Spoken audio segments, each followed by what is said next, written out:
Most of the laugh tracks on television were recorded in the early 1950s. These days, the people you hear laughing are dead. Chuck Palahniuk, Lullaby.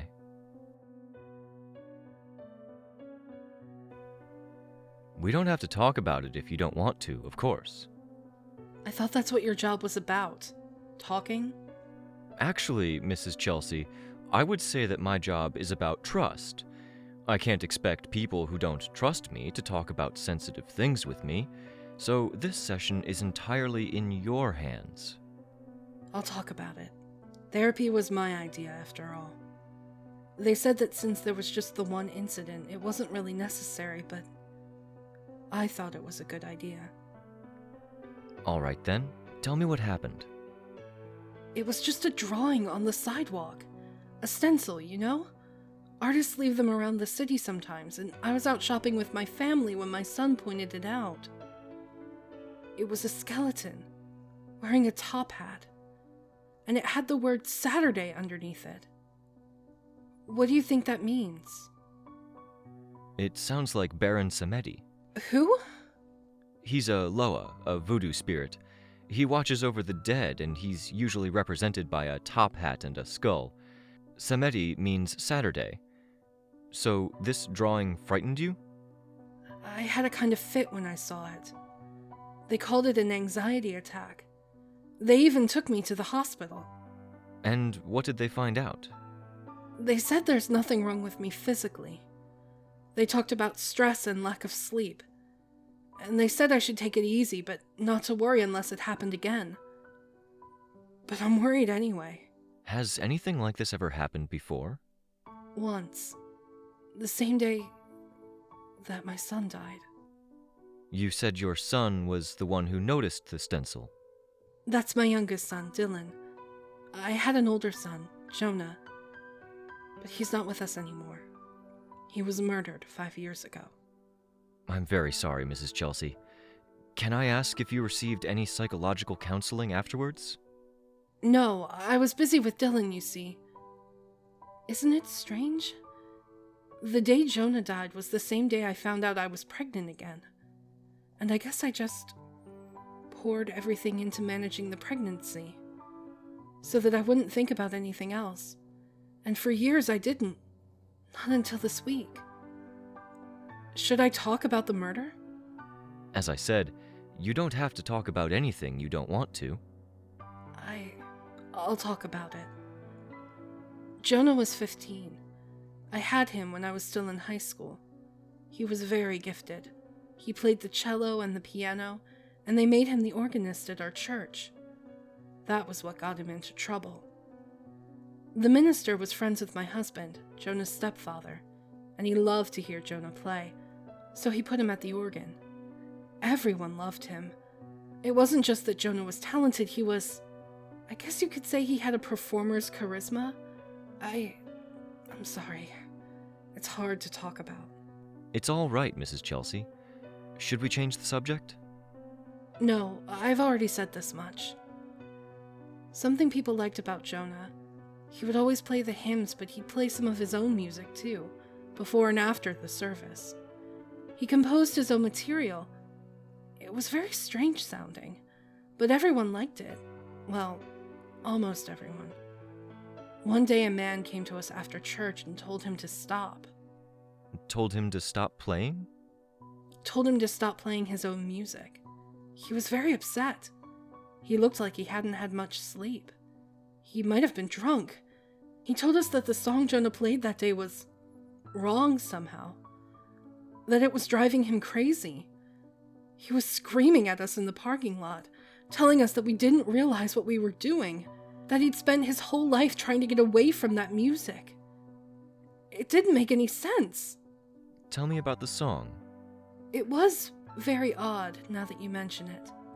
It was bouncy. I think it made me think of the circus for some reason. It made sense if you knew Jonah, though. He was always playing for laughs. I heard him practicing it in his room. It made me feel unsettled the first time I heard it. And what about this man? Well, that day in the parking lot, he just ran off. after scaring the daylights out of us. But the next week he came back. With a gun. Mrs. Chelsea. It was the Day of the Dead. November 1st. I remember that. Someone had left something on the organ for Jonah as a joke. You know those Day of the Dead decorations? The little statuettes of skeletons doing everyday things? Skeleton housewives cooking, or a skeleton barber with scissors and a razor, or... A therapist. Uh-huh. I have one that's a skeleton therapist, with a skeleton patient on his couch. A client gave it to me. It's actually quite funny. Oh. Well, this one was a skeleton playing the piano. Jonah thought it was hilarious. He showed it to everyone. Nobody would admit to leaving it. Then he started playing. He was coming to the end of the song, and then that man from the week before stood up and then... Where's that man now, Mrs. Chelsea? In a mental hospital. I've visited him a few times. He cries a lot and tells me he's sorry. But he says, "You must understand why. You of all people must understand why I did it." I don't know why he says that. But the thing I remember about that day now that I never remembered before is that little Day of the Dead statue. The skeleton was wearing a top hat, you see. Ah, so the stencil drawing reminded you of it? No, that wasn't it. I mean, I suppose it did, but, Doctor, I've never told anyone this before. But the day that Jonah was murdered, everyone assumed I was hysterical because of what happened, and I was. But it started before that. It started when I saw that little statuette on the church organ. Something about that figure, the skeleton and the hat, it terrified me. It scared me so bad that I wanted to stand up and shout to Jonah to run away from it. But I was too frightened to even move. And by the time I could, the man with the gun had already... It's all right, Mrs. Chelsea. But you're sure that your fear response started before the shooting, not after? Yes. Yes, I'm sure. So the skeleton and the hat, that image upsets you. Do you know why? I can't imagine. Can you think of the first time you ever saw it? Well, when I was a child, I used to have a nightmare. There was a little girl in a room. Was it you? It might have been, but it was hard to tell. Whoever she was in a dark room, and she was crying. And all around her were these, I guess, puppets?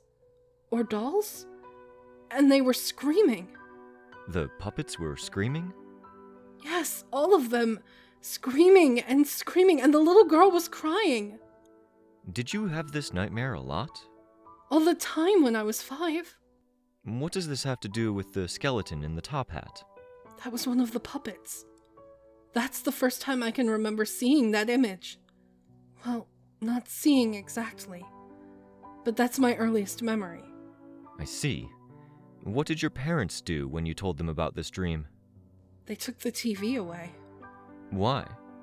They said that I had the dream because of something I saw on TV. Do you remember that? No. And I didn't at the time either, but they insisted. It was actually very strange now that I think about it. It seemed to scare them somehow. Of course, it's hard to remember. I was so young, you know? Of course. Do you still have this dream? No. That is, not until very recently. But you've had it again? Yes, just after the stencil drawing and the anxiety attack. That same night, actually. But only that once. And that was the first time in, 40 years, I guess? It's normal, right? To have that dream again after seeing something that reminded me of it? We don't really deal in words like normal or abnormal here, Mrs. Chelsea. I would say that it is noteworthy that you had the same dream after so long, but I don't think it's something you have to worry about. Can I ask, was anything different about the dream this time? Yes. And what was that? One of the puppets. It looked like Jonah. It's all right to cry, Mrs. Chelsea. Here, dry your eyes. I can imagine it was very upsetting, but it's important to remember that dreams are your mind's way of trying to tell us something. Can you remember any other strange dreams about your oldest son? For a while, right after he died, I would have one where I was standing on the shore, watching him sail away on a big ship. That's a very common image. No, not like this. There was something wrong with that ship, something terrible. And the people on it with him, they weren't people, not normal people. I had the feeling they were, kidnapping him, carrying him away like they were... Pirates? Yes, that's it. And I heard music too. Strange, jumbled circus music. It sounded a little like the song that Jonah played in church. I remember I even faked having to make a phone call so I could leave the room and stop listening to him talk about it. Isn't that terrible? But at the time, hearing about his dreams upset me very much. Let's move on. Have there been any other incidents lately that have upset you? Anything unusual that's disrupted your regular routine? I'm not sure what's important. Anything might be important. We won't know for sure unless we talk about it. Well, a few weeks ago, this was before the panic attack, I was at a toy store trying to find something for Dylan. He was turning 5 that week. And I found this thing. It was a doll, but not a normal one. It was like a little pirate, but its head was one from a porcelain baby doll.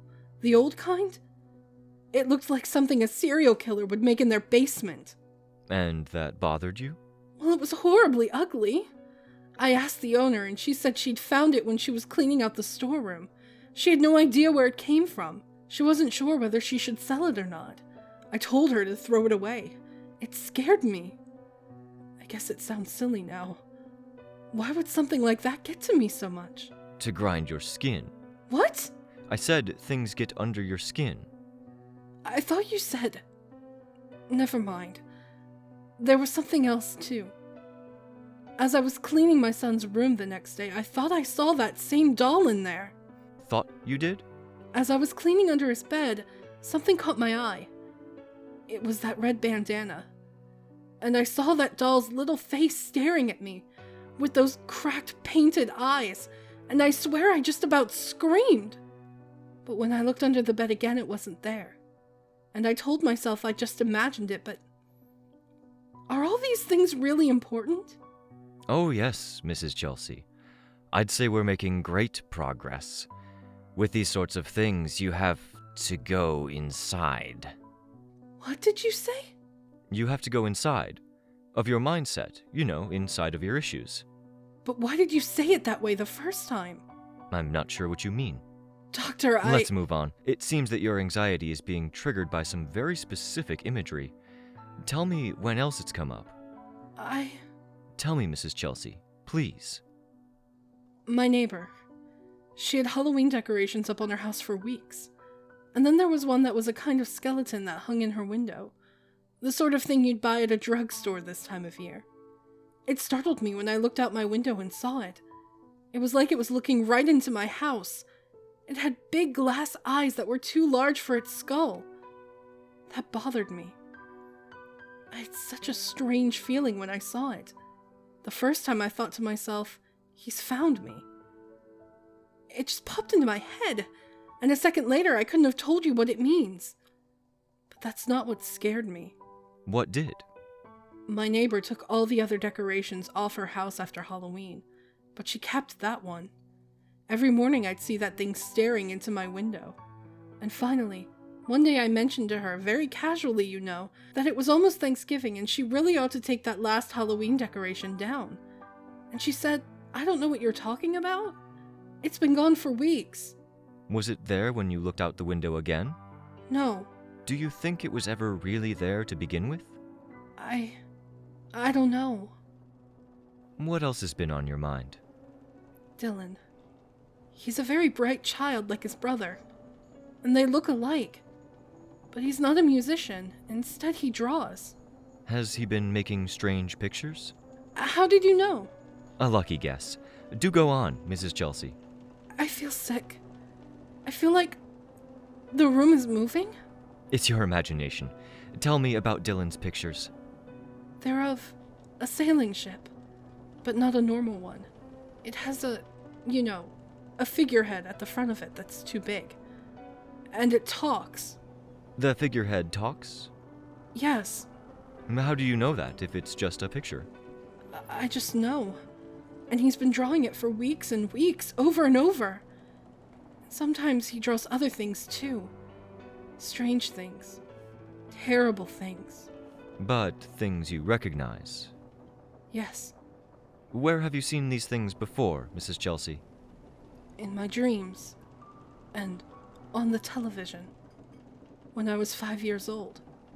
The show came on every day. And I was scared of it, but I watched it anyway. And when I tried to get my parents to watch it with me, they said... What did they say? That there was no show. And I didn't understand what they meant. And that's when the nightmare began. And I remember now. That's where I first heard that song. The strange one that Jonah played. That's why I was upset when I heard it. Because it reminded me of that show. And I thought maybe that's why the man at the church was upset by it too. I guess as I grew up, I kind of forgot about the whole thing, but...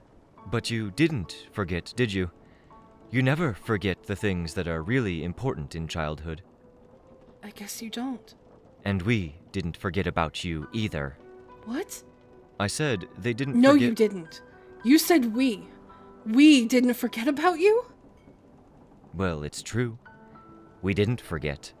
We've been waiting for you, Janice, all this time. Dr. Horace, why are you laughing like that? Dr. Horace? I'm not a doctor. And you can see this isn't a doctor's office at all, is it? It's the cabin of a ship. That's why it's moving. That's why you started to feel seasick. What's going on? You're going off on an adventure on the high seas, Janice. Just like the ones on television when you were a little girl. The ones we made just for you. Stop talking like that.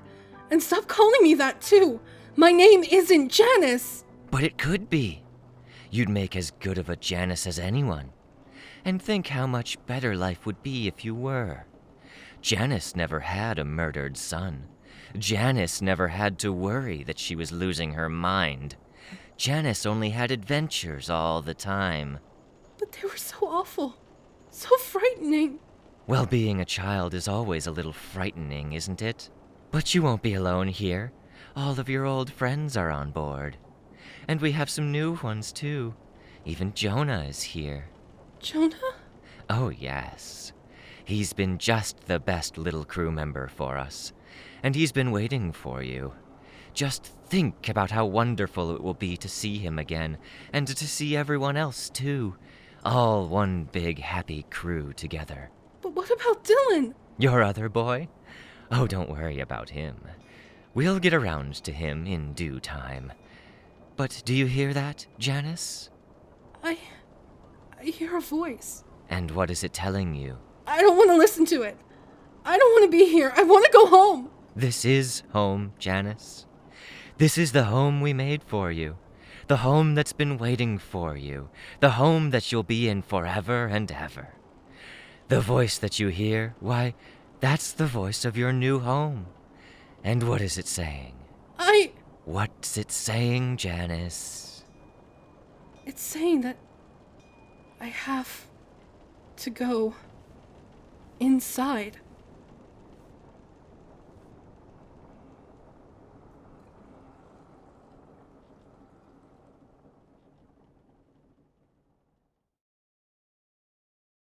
For a while, right after he died,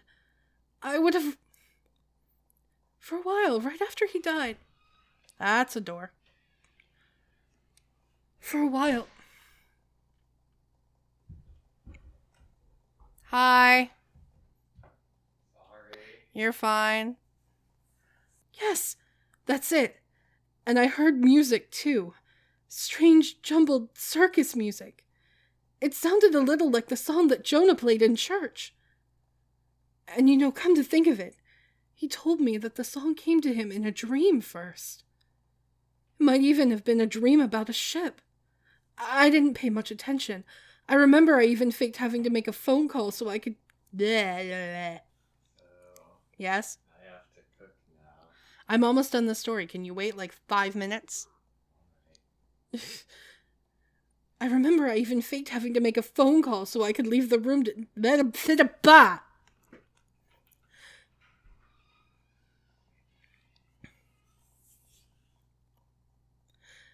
Let's move on. Have there been any other incidents lately that have... Okay. It's upsetting how I can't pronounce upset you. Hey guys, do you like our content? Do you want to support the show? Click the link in the description below to visit our donation page. All proceeds go towards new and better equipment and games you want to see us play. Everyone who donates will get a special shout out at the end of future videos, and we're currently working on setting up some special perks for you. If you don't want to donate, that's okay too. You can support us by subscribing and clicking that bell icon so you get notified whenever we put out a new video. A huge thank you to Kyle Sheridan for donating and helping to keep our show going. Thank you so much for checking out today's story. A huge thank you to my friend Robert Rain Ramsey for helping me out today. Make sure to give him some love. Links in the description down below. If you'd like to see yesterday's story, click that box on the left. Or, if you'd like to see something a little different, click that box on the right to check out our latest Let's Voice Act series. Thanks for watching! Stay creepy, everybody!